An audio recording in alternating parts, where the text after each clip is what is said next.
The name of this panel is called How Do We Reflect These Causes, the causes that we've been talking about all day in narratives in the press. I'm the moderator of this panel. My name is Karna Lozoya. I am the Executive Director of University Communications for the Catholic University of America, so I work here. I've been working with Stephen on the Catholic Project and organizing these conferences, so it's kind of fun to actually be up here instead of behind the scenes all the time. Before I start, I just want to thank Stephen White, who came here about a month ago to head the Catholic Project. And we said, hey, welcome, Stephen. We have a huge event coming up in a month, so you better start organizing that. So he did a great job, and today's been a huge success. So thank you, Stephen, for all your work. He also works right next to me, so I have to keep up good relationships with him. We have a great panel here today. I am very excited about the three people that we have to my left. I'm going to introduce them first. Way to my left is Father Matt Malone. He is the president and editor-in-chief of America Media. He served for 2 years as associate editor from 2007 and 2009, where he covered foreign policy and domestic politics. He was then a special assistant and speechwriter to U.S. Representative Martin Meehan from Massachusetts. He previously served as deputy director of Mass Inc. and co-publisher of Commonwealth, an award-winning review of politics, ideas, and civic life. He received his undergraduate degree from the University of Massachusetts in Amherst, an MA from Fordham University, a Bachelor of Divinity from the University of London, and a baccalaureate in theology from the Catholic University in Louvain. He didn't need to go so far for a Catholic university. There was one right here, but I'm sure that was a good experience. Father Malone entered the Society of Jesus, a Jesuit, in 2002 and was ordained a priest in 2012. Father Malone is a member of the pastoral team at the Cathedral of St. Patrick still, right? You're still there? At the Cathedral of St. Patrick in New York. Next is Jeanette DeMelo. She is the editor-in-chief of the National Catholic Register. DeMelo previously served as the Archdiocese of Denver's communication director. She was actually my predecessor. I was in Denver as the communications director after Jeanette, so we became good friends after that because I was constantly calling her with questions. She was the spokeswoman and general manager of the Denver Catholic Register, El Pueblo Católico, and the Archdiocesan website. Prior to that position, she was the associate communications director for the Archdiocese of New Orleans, she is from there, where in addition to managing media relations, she co-produced a weekly archdiocesan television program. She is a founding board member of Endow, a national Catholic educational organization for women. She has a licentiate in church communications from the Pontifical University of the Holy Cross and is a graduate of Franciscan University of Steubenville. And last but not least is Greg Erlandson. Greg began his career Greg is the editor-in-chief? What's your editor-in-chief of the Catholic News Service. So Greg traveled all the way from other side of Michigan Avenue to come today. Where he served, so he's the editor-in-chief there. He began his career at the National Catholic Register, where he served as an editor before becoming a correspondent for Catholic News Service, Rome Bureau. That was way back in the 80s.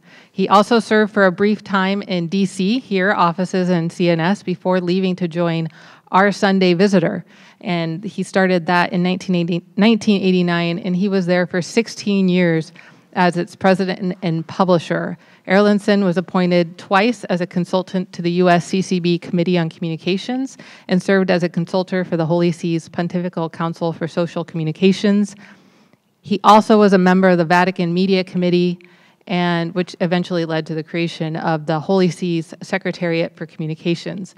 He has a lot of other awards, like he was the president of Catholic Press Association, from 2011 to 2013, and in 2015 he received the St. Francis de Sales Award for Outstanding Contributions to Catholic Journalism from the Catholic Press Association. He was also inducted into the Association of Catholic Publishers Hall of Fame for Lifetime Achievement. He graduated from Loyola Marymount University with a bachelor's degree and a master's in English literature, and attended UC Berkeley Graduate School of Journalism. So that's quite the panel. Welcome.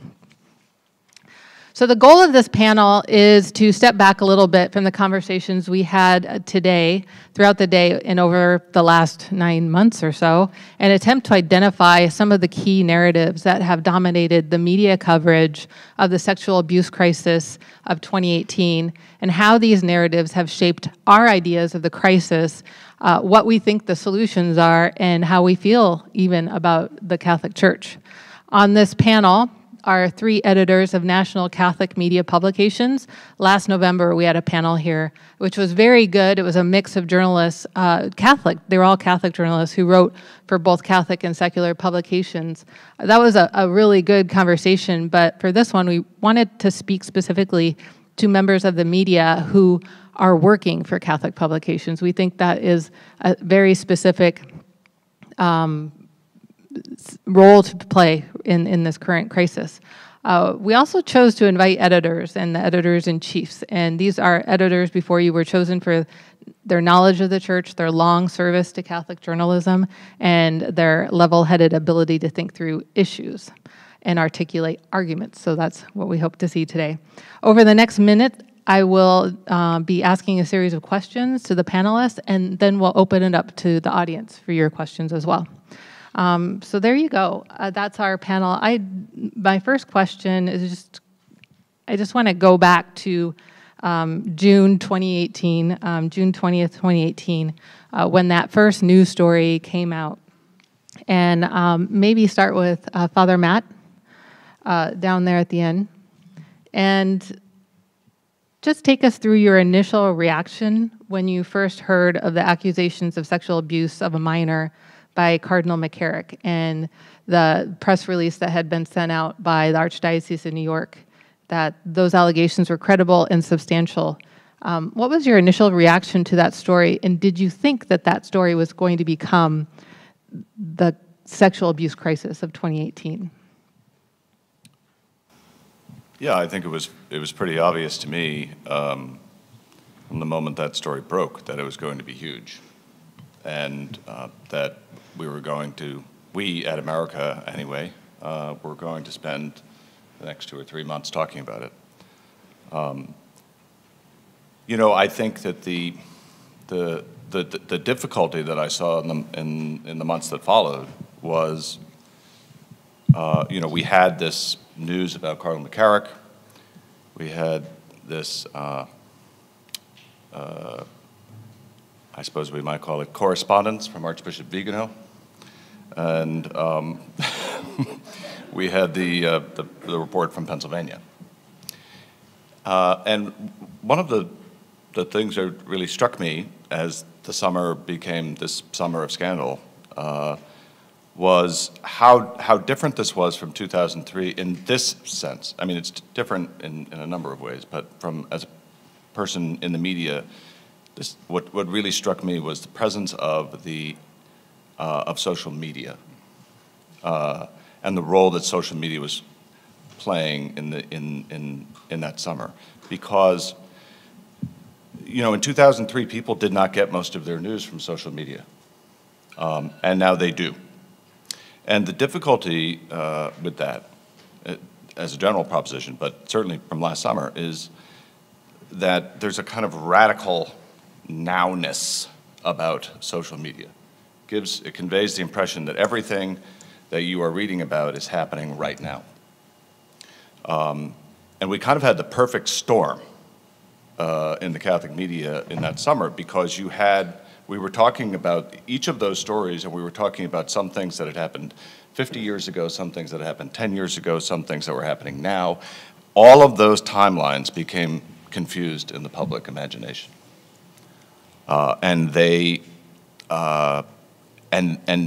untangling that became a huge part of our work. And I'm not sure that we succeeded. I'm not sure that the Catholic press really succeeded in untangling that for people, because everywhere I go, there's still a great deal of confusion. Thank you. Jeanette, why don't you? Yeah.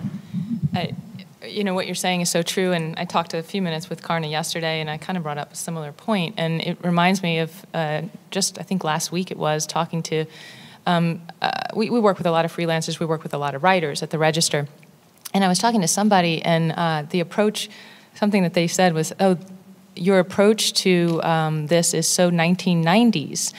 And I was like, gosh, what do you mean? Well, it's just a lot quicker than that these days, you know?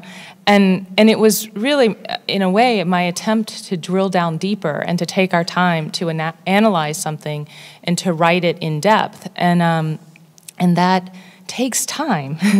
And in the context of the last summer, there was hardly any time to do anything. And of course, Catholic press, we don't have the resources that secular media often has, although the religion departments don't always have it. But when it's a big scandal like this, you've got the resources, right?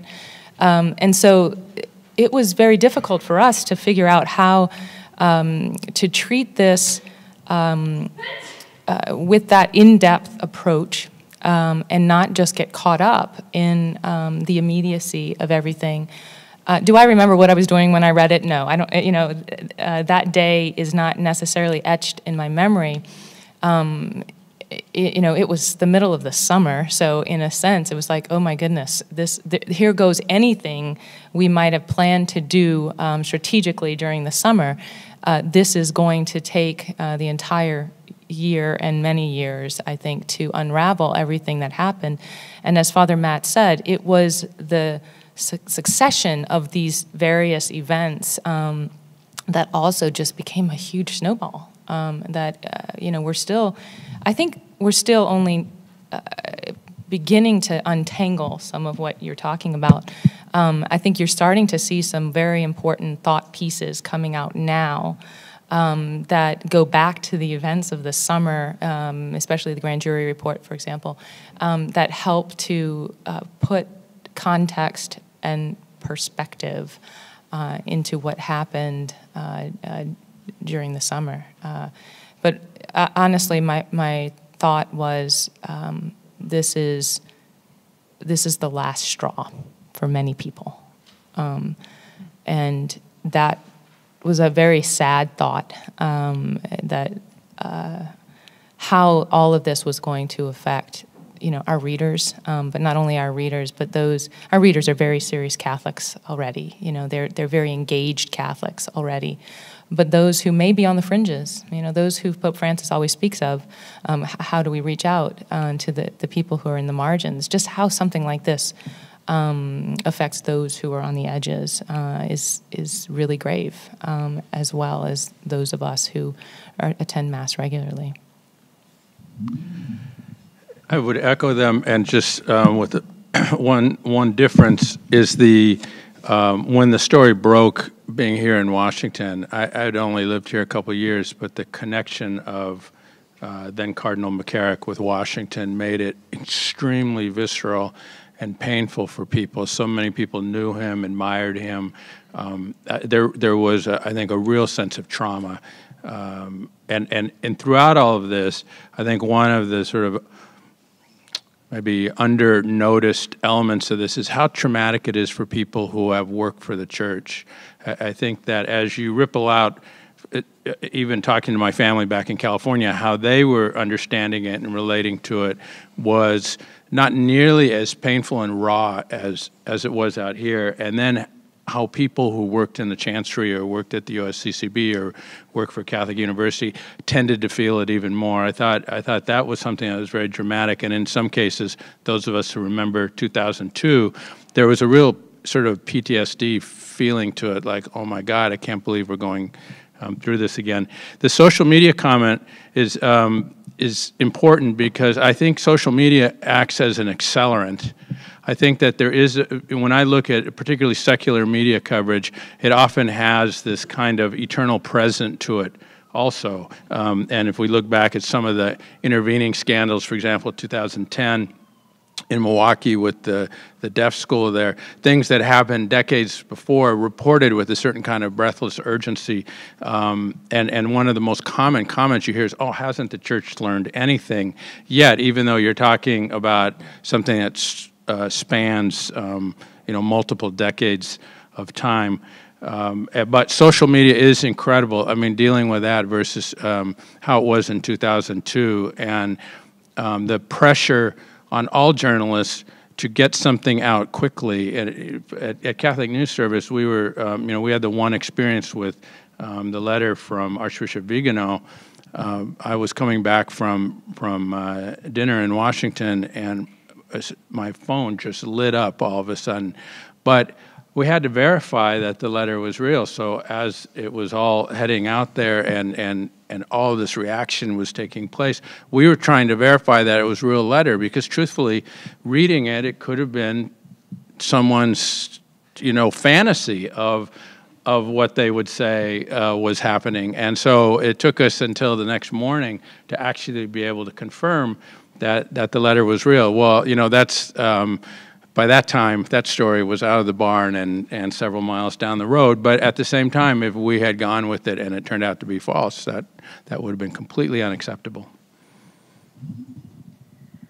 So let's talk about when I went back and kind of was looking at the early coverage, and when the news broke on June 20th about Cardinal McCarrick, it was a very dry statement that came out of the Archdiocese of New York. And it wasn't until July 16th when the New York Times the 16th, the 19th, the New York Times published two different articles putting faces to the McCarrick story and names to the abuse survivors or victims.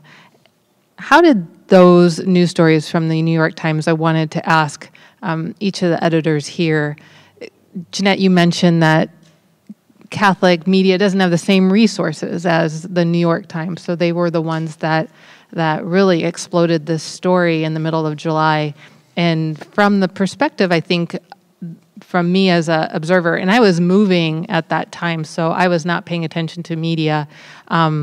It barely caught the Archdiocese of New York story, but when the New York Times stories broke, you couldn't not see it. So take us through a little bit about how that story affected the reporting on the McCarrick story for each of your publications. Maybe Jeanette, do you want to go first? Sure, I can. I mean, I have to admit, we are often following, the New York Times and secular news in our reports, and so we have to pay a lot of attention to what they say, and we try to touch it as closely as we can. But obviously, whenever you hear the story of victims, you listen with sympathy, and you hear the whole, you try to understand the whole story and the context. I think what happened as we heard more and more details about these allegations, what also happened, and you saw this not necessarily in the Times reports, but you saw it in other blogs or places where stories of rumors were coming out of things that were known in the past, and they were not. There was nothing known about minors, but I think putting all that together around that same time is where my team, some of them had been in D.C. during those years, were remembering murmurings and things like that. And so it kind of woke us up to something that was a lot bigger than one allegation of sexual abuse of a minor, which is big enough. There was more to this story, and that's what you started to see in that New York Times piece and the ones that followed, but also it opened the murmurings, and you had to pay attention to those, and you had to dig and try to find, something credible in those rumors as well. Greg? The thing about the New York Times story that I think really made it different from what had preceded it was the picture of the young boy James with the young Father McCarrick. I think that picture and the really the horror of it, knowing what you know, I mean, if you remember the expression on James's voice, the face, the expression on McCarrick's face, people constantly referred to that. So even though this was a report and a scoop for the New York Times, that photo actually, I think, it just brought the horror home in a really visceral way, and that's still to this day. I mean, I can remember that picture. That was really it suddenly made it real in a way that we hadn't seen before. To know there was a face, to know there's a young child, and then to hear this story about this was the first person that he had baptized as a priest. It was a real horror. Yeah, I think it's often said that the crisis of 2018 would have been something much different without that picture. That picture, I think, really solidified for a lot of people the news. Like, it really brought it home. Father Matt, do you want to? I was looking through America magazine. Now, America is a magazine, so they publish monthly. Is that correct? Twice a month. Twice a month. In print. And in print, so every 2.5 hours online. So a lot of the stories online for the sexual abuse crisis were actually a lot of CNS articles that you republished, because CNS is a wire service. Your first reaction to the McCarrick news was on actually July 16th. And then I think the editorial that you published was that same day or the next day, but it was Father Martin's piece that was on the 16th, and then the editorial following through. Take us through some editorial meetings at America when this broke, and what were your reactions, and how did you, some of your thoughts about how you were going to cover the story? Sure. Well, first of all, you're correct to observe that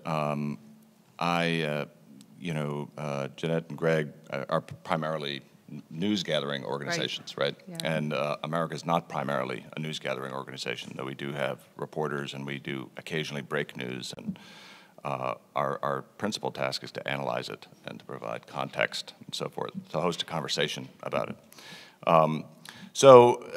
We rely on places like the New York Times and CNS, and we're also a member of the AP and so forth, to gather the facts and to report the story.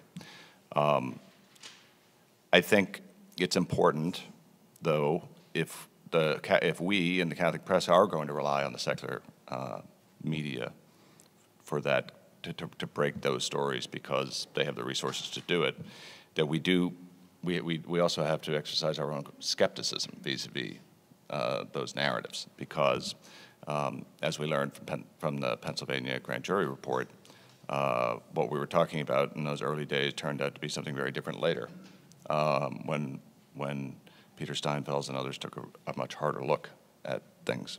But I would say in the immediate aftermath of that story, there were several things going on. So one was just for people who do come to America to keep track of church news, to make sure that those stories were updated from the wires. The second one was to begin to think about how we were going to help our readers to make sense of it. And I would also say, crucially, how we were going to accompany them through it. Because one of the things that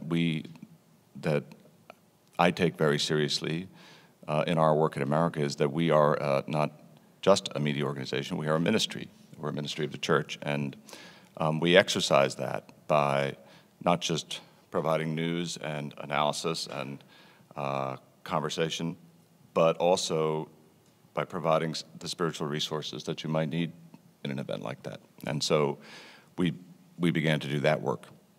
What I saw immediately in the editorial meetings was a serious difference in how we on the staff were responding to this event, and it seemed to come down to a kind of generational difference. So some of us had lived through 2002, 2003, and some of us had not.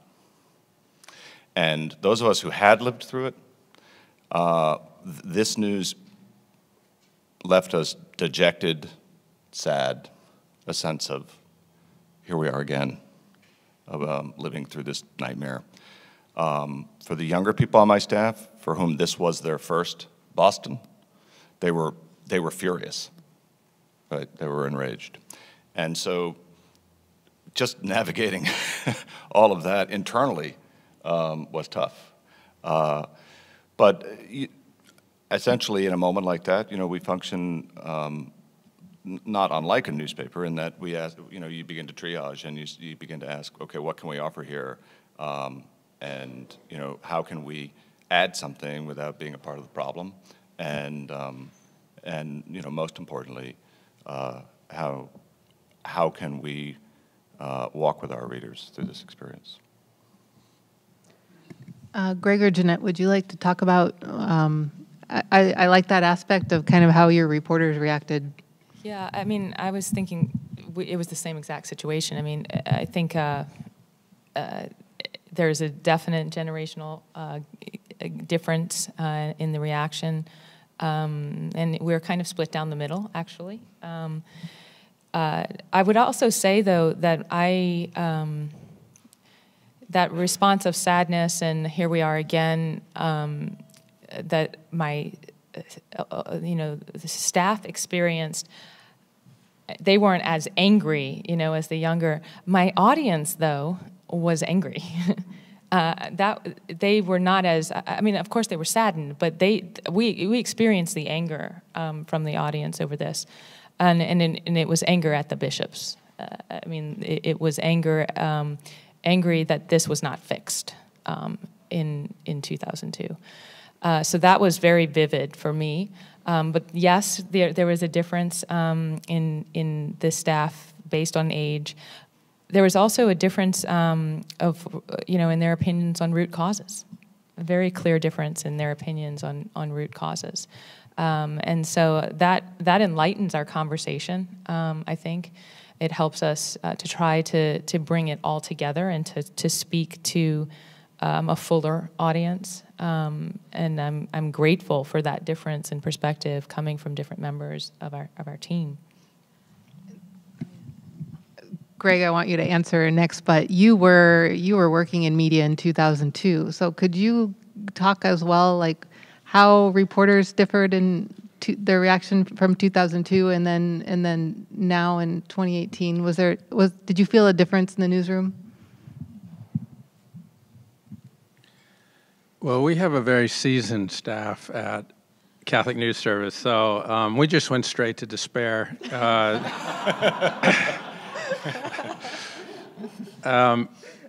that actually was, I remember in 2002, I'm sure there was anger there, but I just remember this earth-shaking depression, really, that lasted for some months over what was happening to our church, especially as all these things came out. And remember the Shanley case, the Porter case. I mean, they were just horrific. And in 2016, I gave a talk at the Catholic Media Conference on, keeping your faith as a Catholic journalist. And after the talk, we had a discussion. And this is 14 years later, and it was like a group therapy session. People were talking about the pain they felt. And there was anger as well. People, not going to church, dropping out of all their activities, this just complete, it was so dislocative in 2002. So I think that's, and I have to say, I felt like a version of that this time around. Maybe the anger was directed at the bishops more this time. And there's one thing we haven't discussed yet. In June 20th, there was three things that came out. So we knew that Cardinal Dolan was announcing that there were charges in New York, but we also found out that there had been settlements in Metuchen and in Newark. And I think that we have to remember that part of it, because that said people knew. And that quickly went into the anger and the distrust at basically what had our leaders done. Why did this not come out? And as that sort of conflagration grew, it swept up Rome as well. Since things started coming out, we did a story on Father Ramsey and his letters and his attempt to get through. So again, that was another component of it. The New York report was terrible. The Metuchen and Newark reports suggested people really did know and for whatever reason had not addressed it.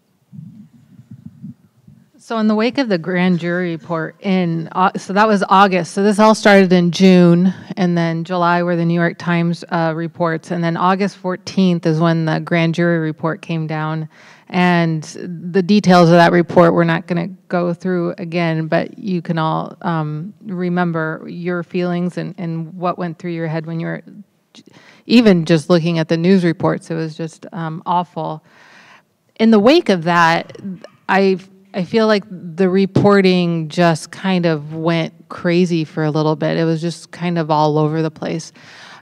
I'd like to ask, kind of 10 months, 9 months later, what were the principal narratives coming out of that were kind of misdirected, maybe because of anger, just reactions, just visceral reactions to everything we found out in the grand jury report? And what were the threads that maybe weren't as strong then, but have been stronger now? So basically what I'm asking, like, what are the root causes? Like, what did we think the root causes were then, and where are you at now with regards to what the root causes are?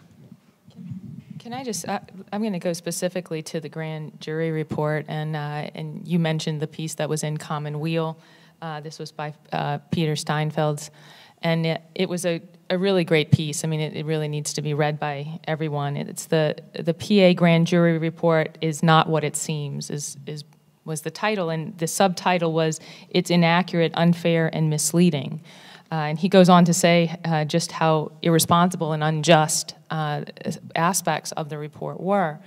And most of it has to do with a misrepresentation of when the abuse happened. And it made it seem as though 2002 and the Dallas Charter had zero effect whatsoever. I mean, that's just kind of what came across in the initial reporting. And I think people who had covered this, 2002 and the aftermath and everything that had happened in the church to try to prevent abuse and to respond to victims were in a way taken aback by that, but the data in that report, I mean, it was over 1,000 pages. It was very difficult to sift through it. And I remember wanting to ask those questions, but it was not the time.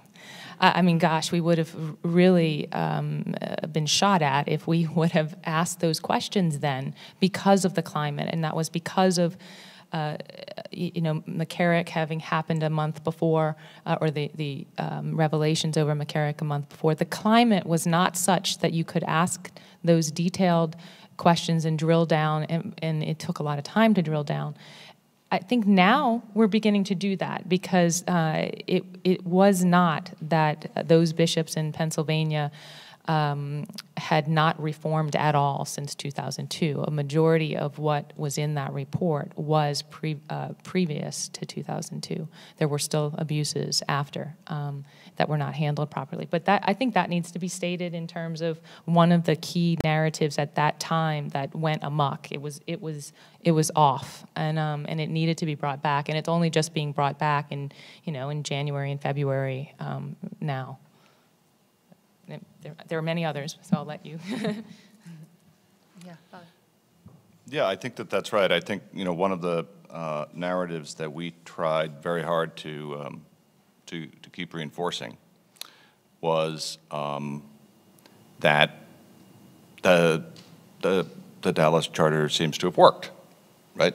And that since 2002, 2003, the situation in the church is different, and yet, that fact doesn't seem to matter in in influencing public perception. And I think because, you know, whether something happened 30 years ago or 40 years ago, you know, if it's news, if you're just learning about it now, right?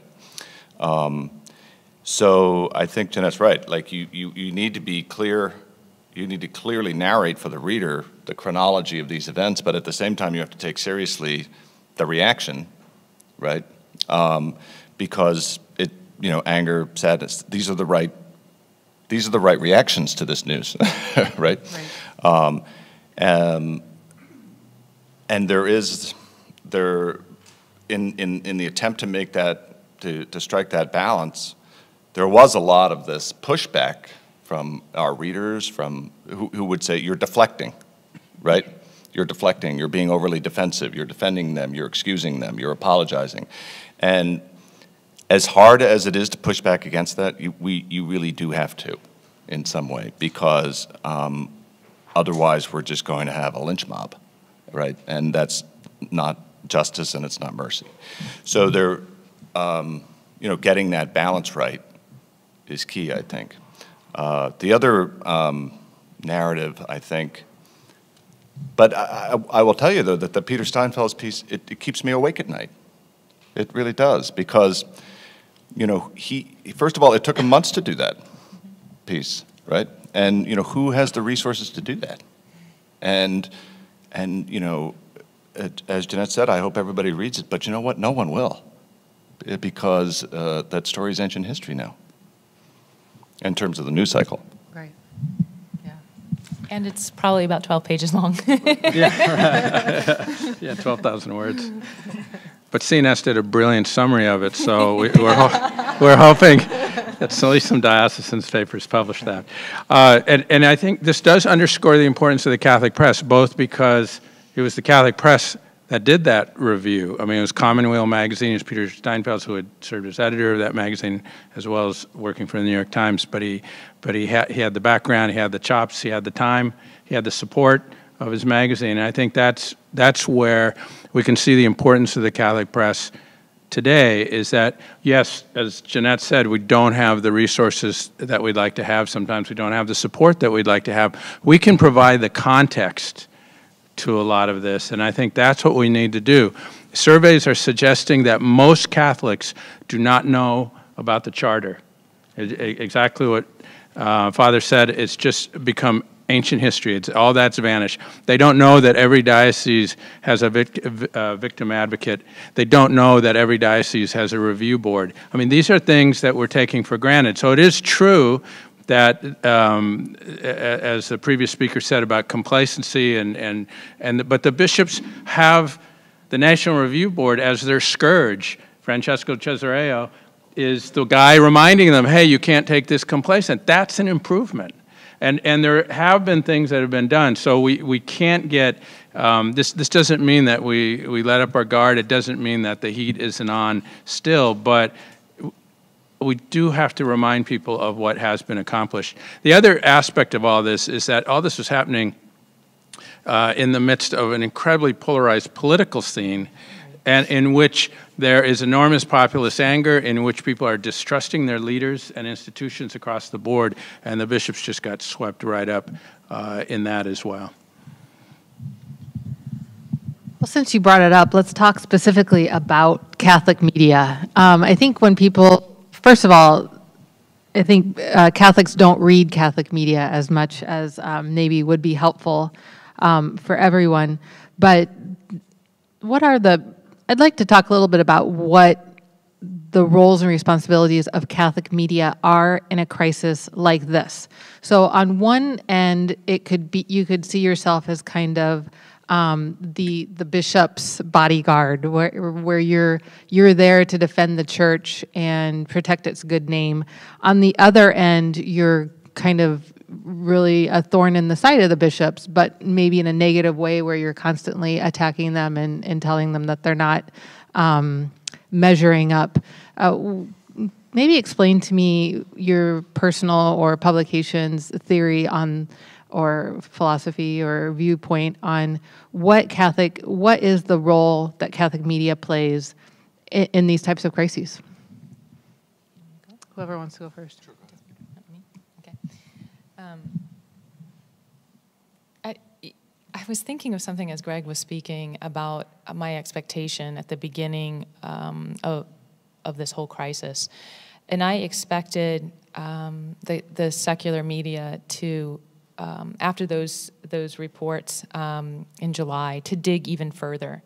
I expected them to kind of find out more about what was known when.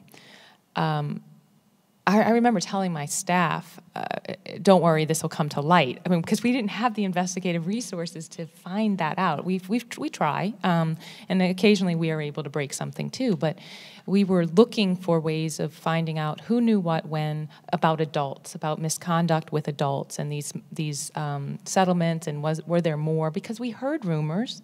So how do we get people on the record? How do we do this? And I expected the secular media to actually get more than they did. And that was kind of surprising to me.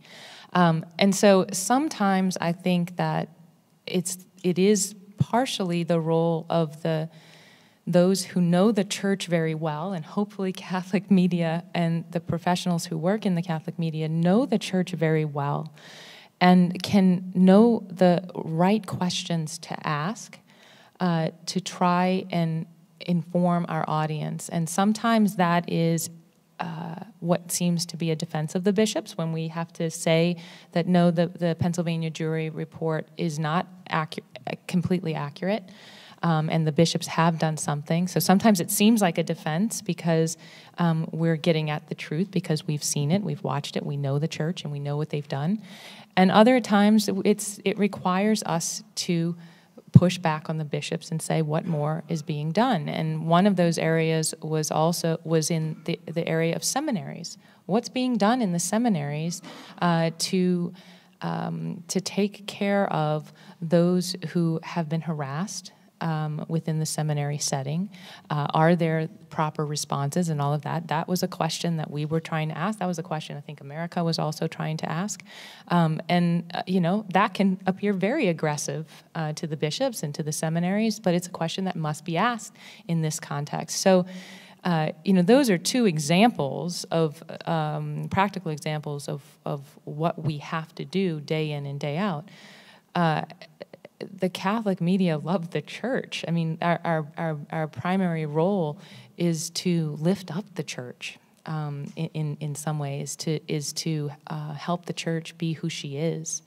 And Dan Burke, who is the director of EWTN News, which the Register is a part of, likes to say that the Register's work is redemptive journalism, which means that we have to cover the cross. I mean, we have to cover the trouble and the scourge that we're in right now, but hopefully to see a resurrection. And knowing that all of this is not simply an institution, but something that Christ founded and ultimately involves our relationship with Christ. And so it's a complicated role that the Catholic media play, because we are believers, we are affected personally, but also we are seeking to be professional journalists and take this very seriously. Yeah, I would just say that I think, in as much as we are always going to have to rely in large measure on the secular media to break these kinds of big stories, then it seems to me that the first role that we play is adjudicating how well they're doing that. By which I mean, even though they might be breaking this story here, we actually know the larger story much better than they do, right? So we can ask critical questions about the story that they've just broken, right? And then provide that context and background for our readers. And then in the case of America, we can add our editorial voice to that process and say something, if something needs to be said to the American bishops or to American Catholics. And lastly, I would say that the third leg of the stool is really in providing resources for readers to navigate these stories in an intellectual sense and in the spiritual sense as well. Well, just to provide context, I'd always said I would never work for a bishop, and I'm now working for 180 of them. So,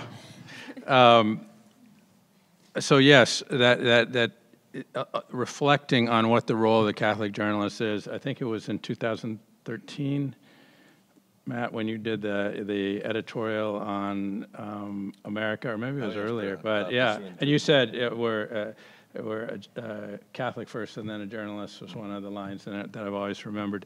And Jeanette did a great job of explaining the tension there. It does help in covering this story when the president of the Bishops' Conference referred to it as, the lacerating wounds of Christ on the body of Christ, talking about the scandals. I mean, it was clear there was no, from the top on down, they were not trying to moderate this or sweep this under the rug. I did hear stories occasionally out there of a bishop publisher who might say, well, we don't want to scandalize the faithful, but really that was not the dominant, and certainly not at the USCCB or in Catholic News Service.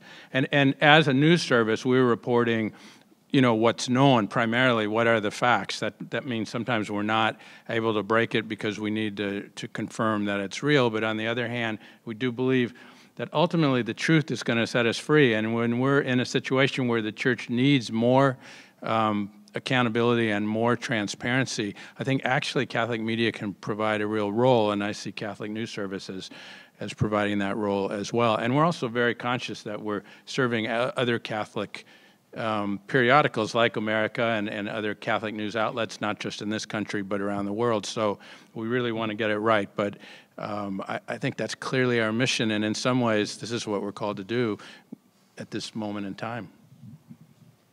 I have one more question, then I'm going to open it up to the audience. I can't remember who said it, but there was mention made of some really important thought pieces that are coming out.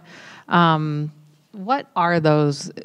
Maybe each one could we've already talked about the Steinfels piece, but could each person maybe recommend one of the best maybe thought pieces that have been coming out in the last month or so on this crisis that I'm kind of putting you on the spot, and it can be from your own publication, and you can also have written it.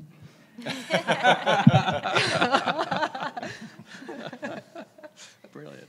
Well, that was the piece. I mean, that was the piece I brought up earlier. So I have to have a minute to think because this Steinfeld's piece was the piece the Steinfeld piece was the one I would have recommended. But I'll think for a second while these gentlemen. Well, since you gave us permission to mention our own publications,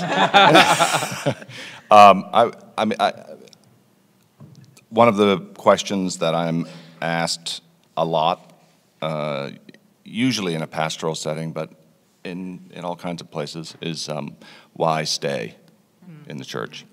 And I wrote a column about that a couple of months ago that was literally called Why Stay, where I attempted to stammer toward a response to that question. And people might find that of interest. But I would also point to America's continuing series of editorials on how both the Vatican and the U.S. bishops really should respond to this ongoing crisis, and of the need, which they don't appear to really feel, but is nonetheless real, the need that for them to explain to people why they are doing or not doing what they are doing or not doing.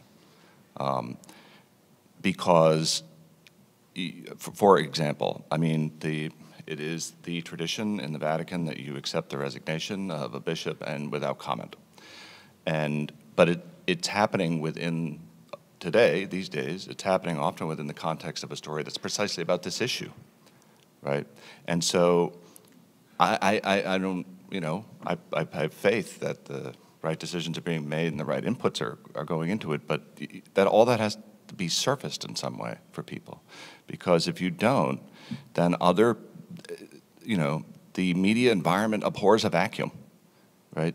that someone is going to tell this story if it isn't you. And it's not somebody who has your interests at heart. So there's a continuing, this is a theme that America has consistently editorialized about over the last 6 or 9 months. And it's I think a very strong series of editorials that is balanced and also where our affection and love for the church is clearly evident. So also in the spirit of shameless self-promotion, I would say that Origins, which is our documentary service, we just finished 4 issues, 1 issue for each day of the Rome Summit on Child Abuse. And I would encourage you, I think that was the incredibly phenomenal gathering. I don't think that the secular news coverage of it was completely fair. It was not a legislative body that was coming together to pass some laws. It was, I think, actually a interesting experience in what I think Pope Francis is trying to get at with synodality. But the speeches were amazingly frank, from the first one with Cardinal Tagle talking about touching the wounds of Christ when meeting the victims. I'm forgetting her name, the Mexican journalist who was a mother and had covered 5 papacies, and she told the assembled bishops that if you're going to work to stop this abuse, we're with you. If you're going to cover up or hide or in any way duck the issue, she said, we will be your worst enemies. I can't think of a Vatican speech to a collection of bishops and cardinals that ever had those words in them. But I would also, actually in an earlier one of these meetings, Cardinal DiNardo gave a speech at the Healing the Breach of Trust conference, the second one. And I would really encourage people to find that, which is also in Origins. But because I think in that speech, he was trying to look beyond where we are right now. Right now, with the November meeting of the bishops and the 4 pieces of legislation and then the Vatican's intervention, I'm sure that this is all going to come back in the June meeting of bishops, which will again be in Baltimore. So we're trying to manage the crisis and put things in place to deal with, so what happens when someone has a claim against a bishop? How do they file that claim and all that? But I think that Cardinal DiNardo was in this talk was trying to get beyond that, and he says, that he believes the crisis is being used by the Spirit. I believe the Holy Spirit is using the current moment to open the church, sometimes with great force, to a fuller understanding of the ecclesiology that began over a half-century ago. And he goes on to talk about quoting Pope Francis, who in turn is quoting Lumen Gentium, about the new ecclesial season, and what does that look like? What does it look like for the role of the bishop? What does it look like for the role of the laity? I hope that our conversation goes that way, and I hope that conversation doesn't just become polarized and ideological, because I think that 50 years after Vatican II, we might actually start really thinking about implementing Vatican II in ways that we will all agree on. So I just came back from maternity leave not too long ago, and my second maternity leave was when President Trump was elected. My second one was right after this sexual abuse crisis. So I've had this chance to take a step back during some very intense moments to kind of look at what is happening. I'm going to do what they did and have a little bit of shameless promotion of the Register. The Register is often called in secular media these days the conservative National Catholic Register. That adjective is always given to us. But I would encourage you to step out of that polarization a little bit and look at a series that we did right before the Sexual Abuse Summit. It was a series that I think hits on almost all of the causes that were talked about here today.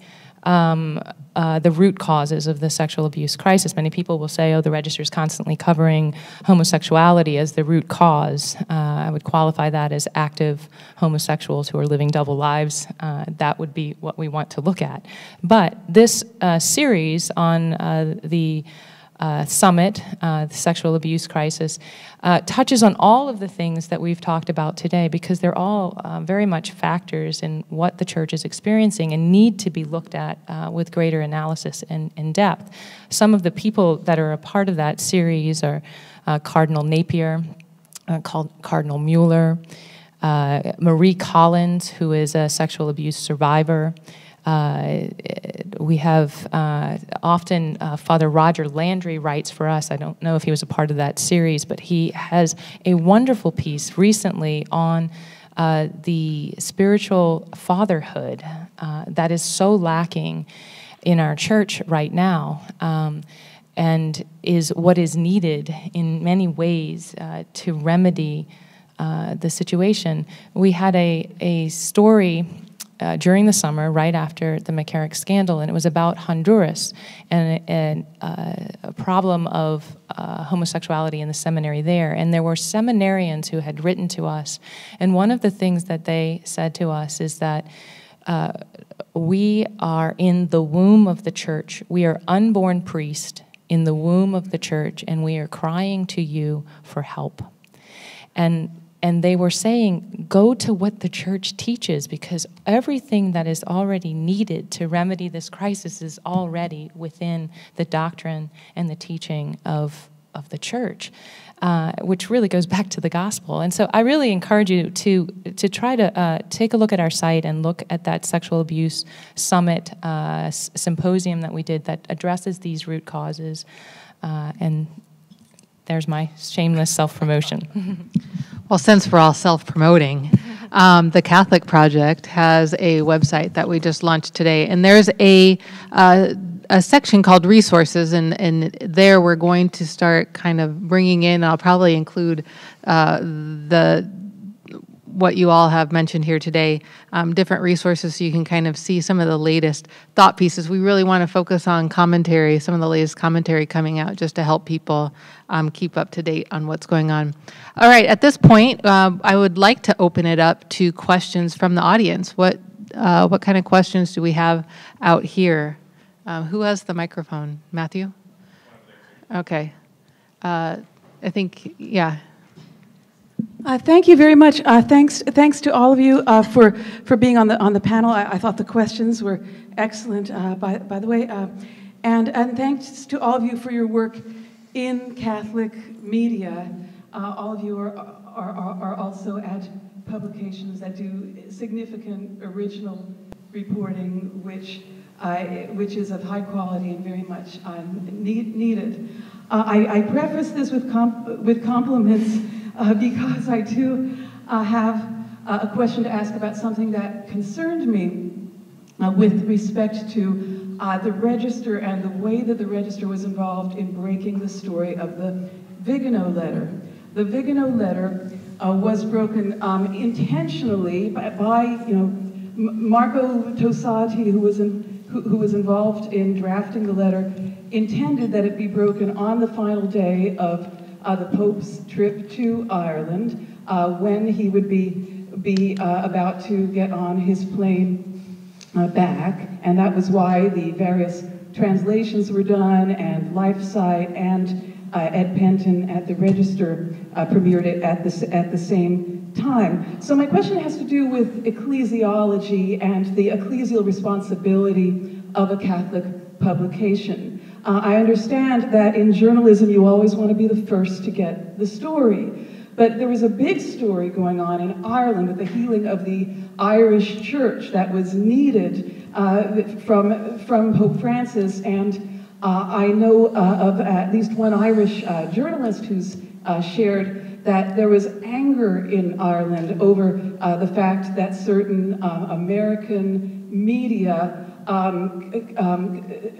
conspired to drop this story at a time when it would specifically quash the news of Ireland's healing. So I want to ask you, what did you think? Was there any deliberation at the Register with regard to your ecclesial responsibility in grabbing this scoop at the moment it was offered to you and not holding it?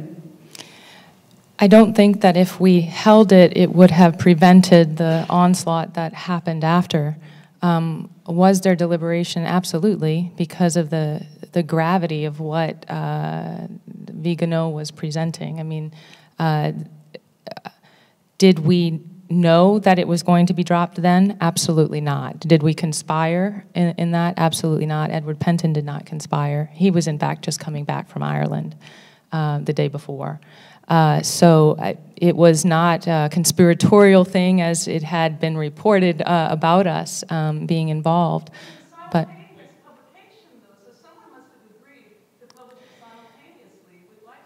it was actually it was actually first mentioned in an Italian news broadcast as being scoop that was provided for the next day. So it wasn't necessarily us who first spoke about the Vigano thing.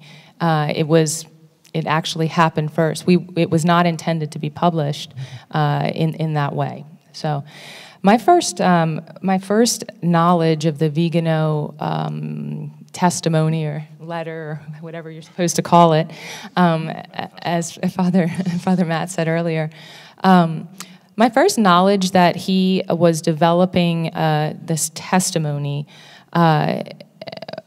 was actually maybe a month before. And we tried to get more information about what was there and what was going to be presented in that testimony. What was told to us as we tried to go to Vigano to get that information, we wanted to do an on-camera video interview with him, was, no, I'm going to break this big. I'm going to go to the New York Times, I'm going to go to AP, and I'm going to break this big. I did not find out who was publishing this until the moments that we were publishing it.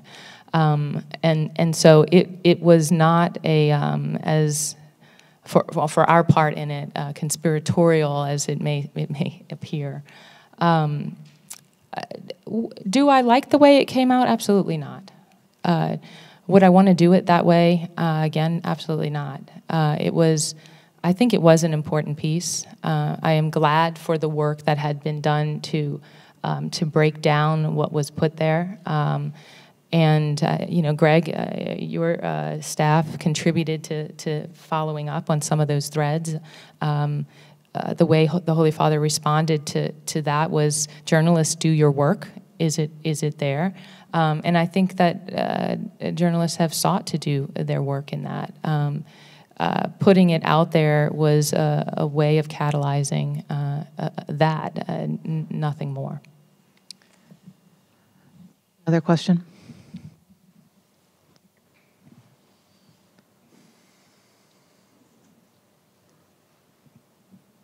Charles Molyneux. I'm an unaffiliated layman. One of the contributing factors, in a small way perhaps, has been the activity of the notorious Father James Martin, S.J., your fellow editor at America Magazine. At the very least, he's controversial. At the very most, he's dissenting. I understand America supports him in general, and you support him in particular. Would you like to elaborate on that, Father Bob? No, not really.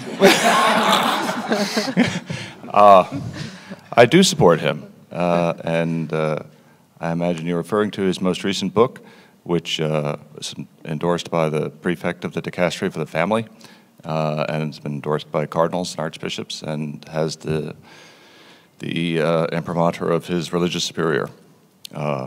He enjoys the support of America, and at the same time, he is not the voice of America, but we are proud to host his voice. David?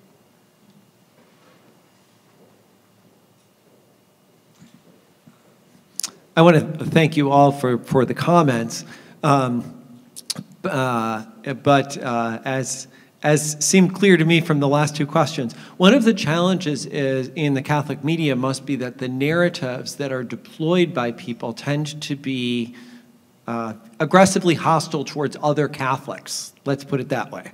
in various ways. Do you think there are ways that your publications, representing somewhat different constituencies, can try to offer narratives of this crisis that are not weaponized against other groups in the church?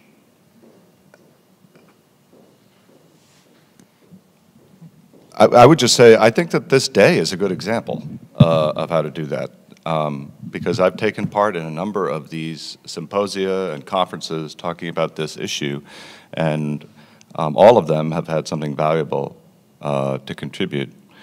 But what I like about the program that was represented today is people with different viewpoints, different perspectives coming together and talking about these things, disagreeing about them, analyzing them, but all trusting that we share the same faith and we share the same motive, which is the advance of the faith and our growth in holiness.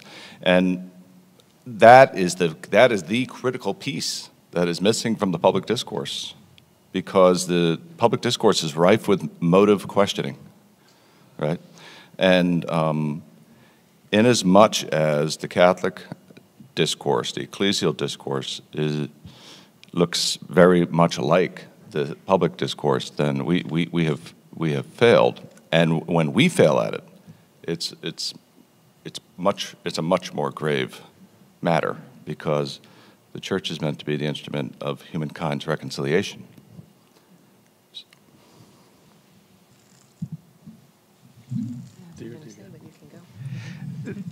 Well, the polarization is a huge problem. There was a good conference at Georgetown a while back on this theme. There was another one at Notre Dame in 2015. We don't seem to have solved the problem there. And unfortunately, it's difficult to keep people from weaponizing things, especially if you're reporting the news. It can be used in different ways. I wish that the church as a whole, that we could have, maybe through the example of the bishops, that we can engage in theological debate about and discussion without having to immediately rule the other people outside of the church. And I think I'm going to channel Russ Shaw on this, who has been warning about the danger, the lack of transparency in the church. But for example, the growth of executive sessions in the bishops' meetings would be one example. When we have differences, we go behind doors, and otherwise we're one big happy family. But I think as part of the adult formation of Catholics, which is sorely lacking, truthfully, and which the Catholic press is probably the only semi-systematic thing out there that's trying to do it, I think it would be great if the bishops themselves could model the kind of debate that I think we need, and help us just raise this, so we're not immediately going from zero to apocalypse when we have arguments. And I don't know how we do that, but we are a family, and we have to return to that. Bishop Flores in the Polarization Conference in 2015 at Notre Dame talked about that, how we've lost faith that the Father loves his children, and the Father has lost faith that the children love him. And it was a very resonant speech, and I think that we have to get back to this, that we can disagree and we can argue. Now, obviously, there's heresy and all that, but we're too quick to run to that, and instead really engage in intelligent and rational debate about significant theological issues. I think we can kind of go back to where we started when we talked about Father Matt brought up the social media and the media climate that we live in. I mean, the weaponization of information is happening absolutely everywhere. It is regrettable when it happens in our pages, in our virtual pages, with our virtual pens. I don't think it's any of these three agencies' intentions ever to do that. I was thinking about Father Matt and America's editorials. I read them all the time, and I find that they're very similar to the things that we have to say in our editorials. We may disagree about the role that homosexuality plays in this crisis. It's often said it's a distraction in America's pages. At the Register's pages, we say it's something that needs more serious analysis. It is a problem that needs to be looked at. And so the differences are there. Is it our intention to hit each other over the head with those differences? No. Do we face pressures of sources? Yes. Who want to do that? Yes. Do we face pressures of readers who will, hit us over the head on immigration if we write one thing, and then if we say something about abuse of power, no, that's not the. Yes, we get hit from all sides. Honestly, every single one of us up here are going to hear from somebody about something that we write. So it's not an easy thing, and it's certainly not. It's certainly not an agenda. I mean, if anyone's wondering if we have an agenda. I don't. The Register doesn't. We seriously want to help our readers understand the context of what is happening and to think about what is happening. But yes, we do get caught up in the environment that we live in, and we do have to think seriously about how to navigate it and to be careful in our responses. And I personally wish Twitter was never invented. But it's there. And so that's a part of growing in virtue, I guess, is how we use Twitter. I think there's a question right there. Hi. John Gerbwich. I'm a priest from the Diocese of Brooklyn with the Sales Media. Matt, we work with you on many projects.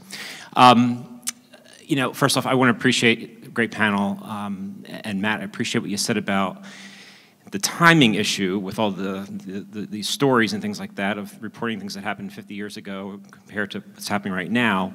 Of course, my response to that is that, and you've kind of alluded to this, that if you're in a relationship with someone, married to someone for 40 years, and you find out that they were cheating on you 20 years ago and you're just finding today, no one can say, oh, it was 20 years ago. I mean, we can move on, right? I mean, so all this is fresh, right? And we all know that there's people who still will protest the church because of the Crusades.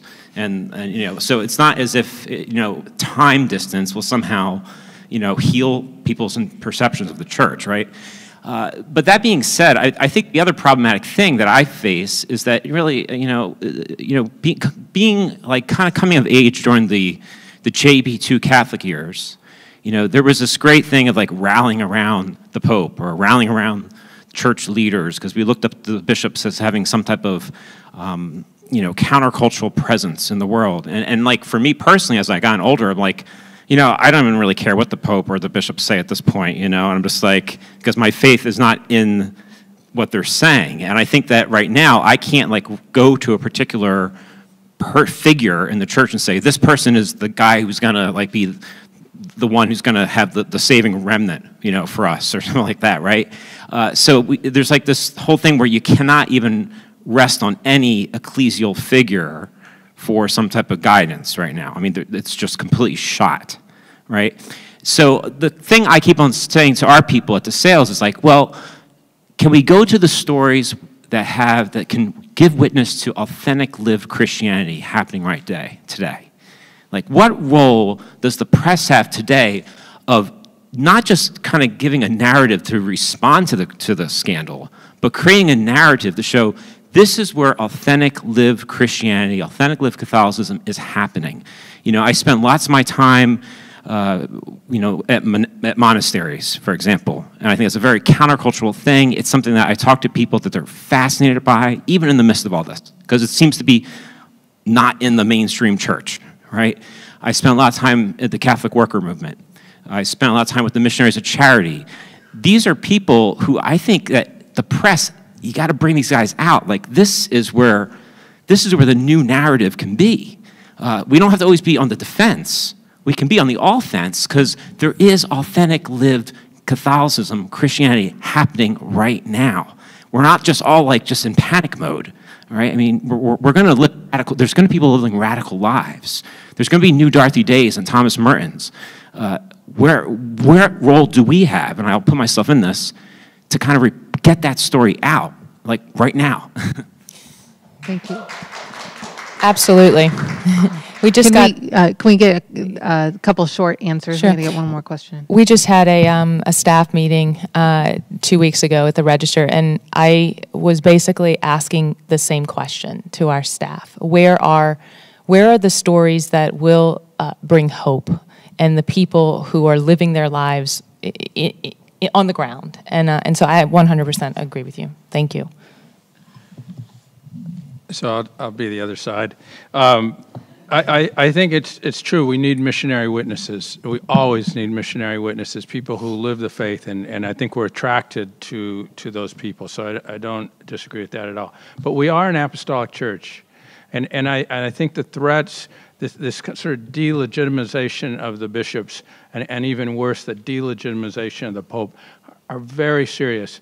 And right now, our temptation is to a kind of a congregationalism where we pull back inside ourselves, we put up our walls, we focus on our parish, and I think that's wrong. And I actually think the Catholic press, while telling those stories, I do think that lumping all the bishops together as somehow that they're all like clones of Cardinal Law or something, and that completely misses what happened in November at the bishops' meeting with these incredibly eloquent statements by these bishops. And there's this whole new generation of bishops that's coming up post-2002, really post-2010, who were passionate in what they wanted to see happen, and their love for the church and their frustration over what's happened.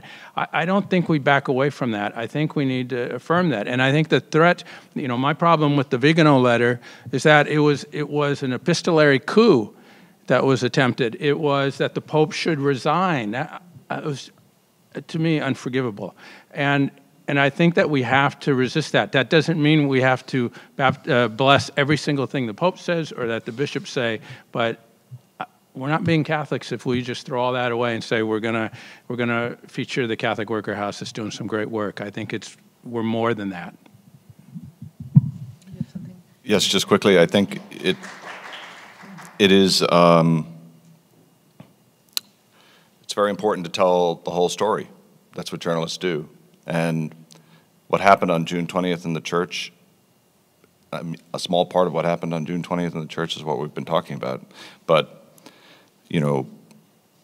millions of people worship the one true God, and millions more were forgiven in the sacrament of confession, and people got married, and we fed the poor, and we buried the dead, and we ran hospitals, and we ran universities, and all of that happened that day.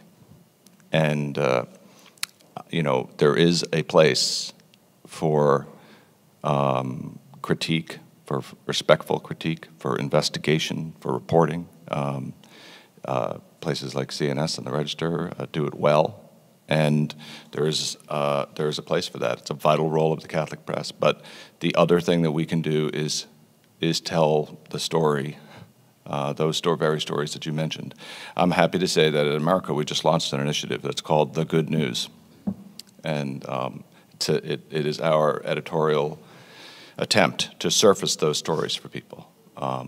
Because as important as it is to read another story about this crisis, another editorial that is critical of this or that, as important as it is to do those things, people need to be reminded of the hope that keeps us going, right? And I think we could end on that. I thought that was a really good note, and we're right exactly 4:59. So I think we're going to end on that. I don't know, Stephen, do you have some closing words? Are you going to let me wrap up the entire day? Wow. Well, on behalf of the Catholic University of America, thank you everybody for coming out. Thank you to our panelists. Let's give them a round of applause. And I want to remind everyone we have our fourth installation of this conference, the Healing the Breach of Trust Conference, on April 26th. Is that right? 25th. Sorry, don't come a day late. April 25th. So we'll see you then. Archbishop Vignerone will be here, and as well as a number of great panels. So hope to see you then. Thank you, everyone.